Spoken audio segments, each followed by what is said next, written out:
దేశంలో ఉన్న ప్రతి పౌరునికి కూడా ఇవాళ తెలవాలి కాబట్టి దయచేసి మీ అందరూ కూడా ఖచ్చితంగా చూపియాలని మీ అందరూ కూడా కోరుతా ఉన్నాను. ఇవాళ వైస్ ప్రెసిడెంట్ ఎలక్షన్ అనేది మన భారతదేశంలో వైస్ ప్రెసిడెంట్ ఎలక్షన్ అనేది మొన్న జరిగింది. చాలా విచిత్రంగా మరొకసారి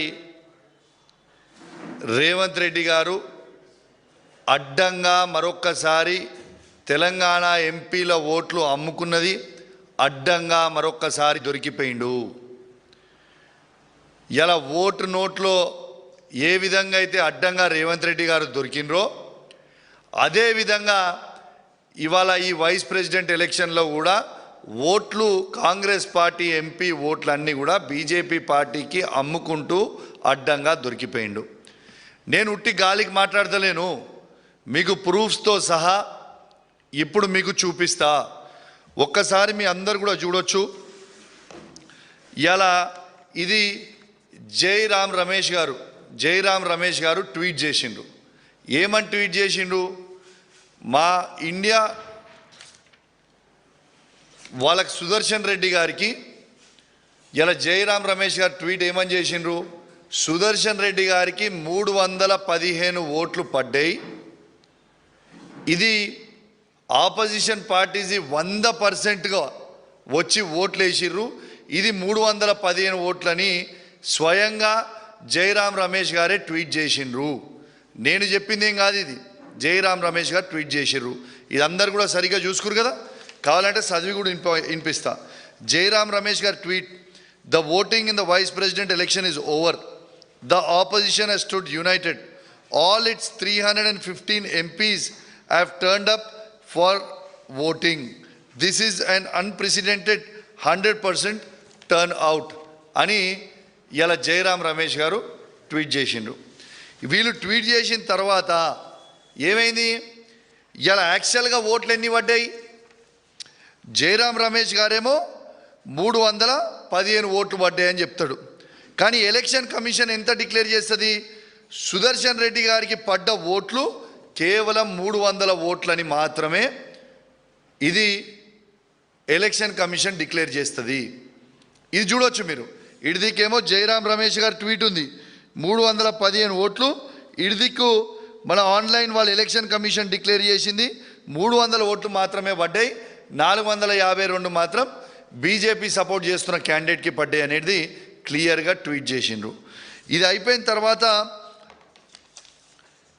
ఇది ఇండియా టుడే నేషనల్ ఛానల్లో కూడా 300 ఓట్స్ మాత్రమే ఇవాళ కాంగ్రెస్ పార్టీ అభ్యర్థి అయిన సుదర్శన్ రెడ్డి గారికి పడ్డాయి అనేది క్లియర్గా ఇగోండి మీరు చూడొచ్చు. ఇది కూడా చూడొచ్చు ఇండియా టుడేది. ఇలా ఇండియా టుడే తర్వాత ఎన్డీటీవీలో కూడా ఆన్లైన్లో వాళ్ళు వేసింది కేవలం 300 ఓట్స్ మాత్రమే కాంగ్రెస్ క్యాండిడేట్కి దొరికిన ఓట్లు పడ్డాయి అనేది క్లియర్గా దీంట్లో మీరు చూడొచ్చు. ఇవాళ నేను అనేది ఏంటంటే, ఇలా జైరామ్ రమేష్ గారేమో 315 ఓట్లు పడ్డాయని చెప్తాడు. మరి 300 ఓట్లే ఎట్లా పడ్డాయి అంటే 15 ఓట్లు ఎటుపోయినాయి అంటే ఈ 15 ఓట్లల్లో 8 తెలంగాణ కాంగ్రెస్ పార్టీ ఎంపీ ఓట్లన్నీ కూడా బీజేపీ క్యాండిడేట్కి ఇవాళ ఓట్లు వేసిండు అనేది స్పష్టంగా అర్థమవుతుంది. ఎందుకు చెప్తున్నా అంటే అంత స్పష్టంగా మీరు చూడవచ్చు. ఓటింగ్ అయిపోయిన తర్వాత ఇప్పుడు మీకు చూపిస్తా. ఓటింగ్ అయిపోయిన తర్వాత ఇగోండి రేవంత్ రెడ్డి గారు వారి ఎంపీలందరూ కూడా పోయి నిర్మలా సీతారామన్ గారికి కలిసి బొకే ఇచ్చి మేము ఓట్లు మీరు చెప్పినట్టు ఓట్లు మేము ఖచ్చితంగా బీజేపీ క్యాండిడేట్కి వేసిరు మా ఎంపీలని ఇగోండి ఇది క్లియర్గా చూపిస్తా ఉన్నా. ఇవాళ రేవంత్ రెడ్డి గారు మరియు వాళ్ళ ఎంపీలందరూ కూడా పోయి మేము ఓట్లు వేసినామని నిర్మలా సీతారామన్ గారికి షాల్వా కప్పి బొకే ఇచ్చింది మీరు స్వయంగా చూస్తూ ఉన్నారు. ఇక నిర్మలా సీతారామన్తో పాటు నితిన్ గడ్కరీని కూడా ఆ రోజు కలిసిండ్రు. మీరు క్లియర్గా చూడొచ్చు. ఇది ఎవరు పెట్టిర్రు? ఇలా కాంగ్రెస్ పార్టీ సీఎంఓ ఆఫీస్ పెట్టింది, తెలంగాణ సీఎంఓ ఆఫీస్ పెట్టింది, కాంగ్రెస్ పార్టీ ఎంపీ ఇగోండి ఆయన దాంట్లో నుంచే నేను కిందికి తీసిన ఇగోండి ఇది పెట్టింది, మీరు చూడొచ్చు, క్లియర్గా చూడొచ్చు. దీంట్లో నితిన్ గడ్కరీకి ఇచ్చిర్రు. సరే వీళ్ళిద్దరిని ఎందుకు గెలిచిర్రా బాబు అని మేము అడిగితే మేమేదో తెలంగాణ అభివృద్ధి కోసం కలిసినామనో ఏదో అని చెప్తుండొచ్చు. సరే మంచిది, అట్లనే కూడా చెప్దాం. మరియు మరియు ఎలక్షన్ అయినాక స్పీకర్ని ఎందుకు కలిసిర్రు? ఇగోడి స్పీకర్ని కూడా కలిసి మొత్తం ఎంపీలు మనోళ్ళందరూ కూడా స్పీకర్ని కలిసి ఇలా వాళ్ళ కృతజ్ఞతలు చెప్తా ఉన్నారు, షాల్వాలు కప్పి బొకేలు ఇచ్చి మాట్లాడుతూ ఉన్నారు. ఇది స్వయంగా చూడొచ్చు. దీన్ని బట్టే మీరు అర్థం చేసుకోవచ్చు దీనికంటే పెద్ద ఎవిడెన్స్ ఏమి కావాలా.